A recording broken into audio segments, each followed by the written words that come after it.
The character of Roronoa Zoro has gone from a bounty hunter wielding 3 swords to becoming the right-hand man of the Yonko. You know what? This is the perfect time to take a break. Don't forget to like, comment, share, subscribe. Enjoy. Zoro, the master swordsman and the first crew member to join Luffy on his journey to becoming Pirate King, the first mate and 1/3 of the legendary monster trio. A man whose dedication to his dream is only matched by his loyalty to his captain. I'll untie you, but only if you promise to join my crew. Your what? I run a pirate crew, and I'm looking for people to join up. But to understand the character of Zoro, we have to go back to how it all began. Born in the East Blue, Zoro was descended from the legendary Shimosuke family of Wano country, though we won't learn of this heritage until much later in the SBS. As a child training at the Shimosuke village's dojo, young Zoro faced repeated defeats at the hands of the dojo master's daughter, Kuina, a girl who was not only older but far more skilled than him. To each other! Despite losing over 2,000 times to her, Zoro never gave up. The two formed a bond over their shared dream of becoming the world's strongest swordsman, but fate had other plans. Kuina tragically died after falling down the stairs, a death so mundane. Now promise me! Promise me that someday one of us will be the world's greatest swordsman! It's a promise. Kuina is dead, Zoro.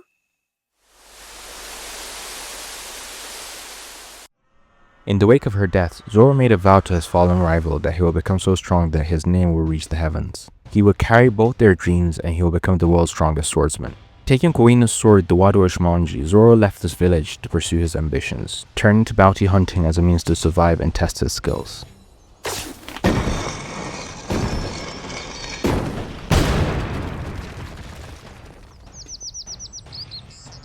What sets Zoro apart from virtually every other swordsman in fiction is his 3-sword style, Santoryu, a technique he created himself during his childhood, 2 swords in one hand and one clenched between his teeth.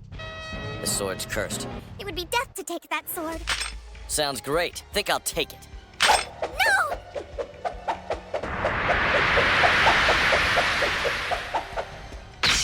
Throughout his journey, Zoro has wielded various legendary blades, each upgrade marking a new stage in his development. After his first 2 swords were destroyed by Mihawk, he acquired the Sandai Ketetsu and the Yubarashi, I butchered that, in Loketown. When the Yubashiri was destroyed, he gained Shisui from the zombie of the legendary samurai Ryuma at Thriller Bark, and most recently in Wano he exchanged Shisui for Enma.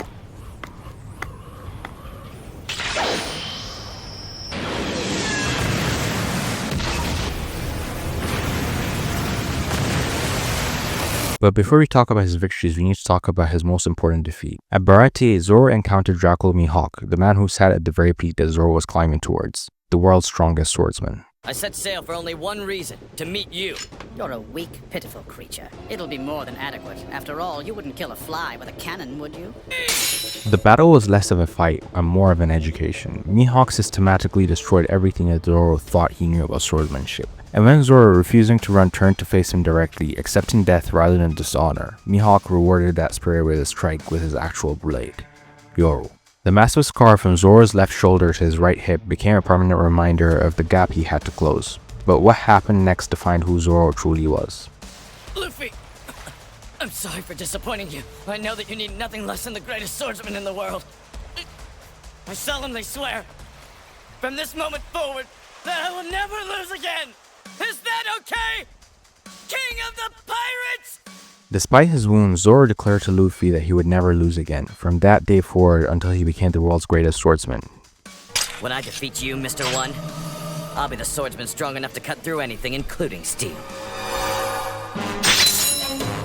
While Zoro's personal dreams drive him, what makes this character truly compelling is his relationship with Luffy. From the moment Zoro joined in Romance Dawn arc, it was clear that this wasn't the typical captain-subordinate dynamic. This is what it means to be captain. You can't doubt yourself. In times like these, if you lose your confidence, then who can we have faith in? Zoro serves as Luffy's equilibrium when it comes to crew matters. He's the one that reminds everybody that the fallen Demanda will become the Pirate King, and that means standards must be upheld. When Usopp wanted to rejoin the crew after Water 7 without apologizing, it was Zoro who drew the line, not out of cruelty, but out of respect for what the crew represents.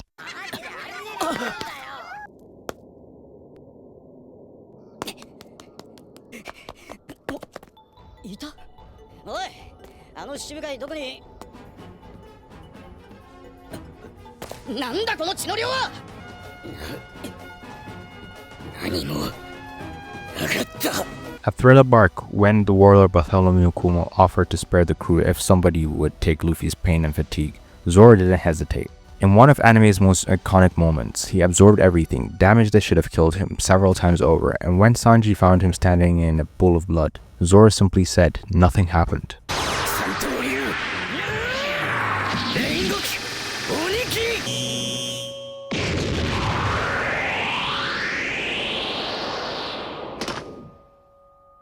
Fast forward.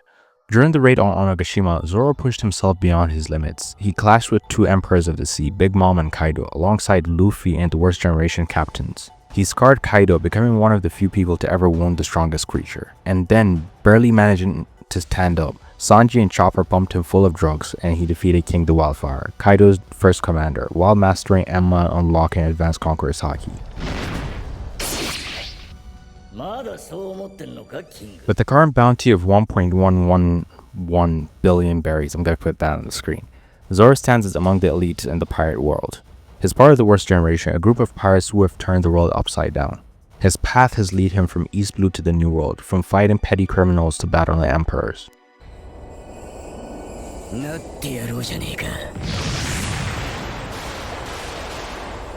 In a series about dreams and adventure, Zoro presents what it truly means to chase the impossible goal.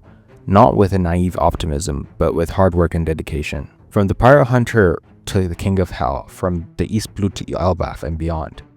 Zoro's story is far from over. As Luffy climbs towards his dream of becoming the Pirate King, Zoro walks his own path beside him to becoming the world's strongest swordsman. Let us know what you think about the King of Hell down below in the comments. Do you think for me, Zoro's favorite moment is nothing happened, but if you have a different moment, let us know down below in the comments. Oh, just remembered editing here. Forgot to mention his relationship with Mihawk, but I feel like we've addressed that in the Mihawk is a fraud video. But yeah, he has a parent-son relationship at this point, or uncle-nephew relationship with Mihawk at this point. So I feel like his fight with Mihawk will have that much more weight, because it's not just, oh, I've seen him and I've glamorized about this guy being the strongest and I'll defeat him. Now there's a bit more nuance to it. There's the whole aspect of student surpassing master. There's the aspect of him fulfilling his and Kuina's dreams. There's so much more about his fight versus Mihawk now than we thought could have happened in East Blue. But yeah, don't forget to like, comment, share, subscribe. If you like this, let us know. If you have any character or topic you want to see us cover, drop it down below in the comments. Like, comment, share, subscribe. Thumbs out.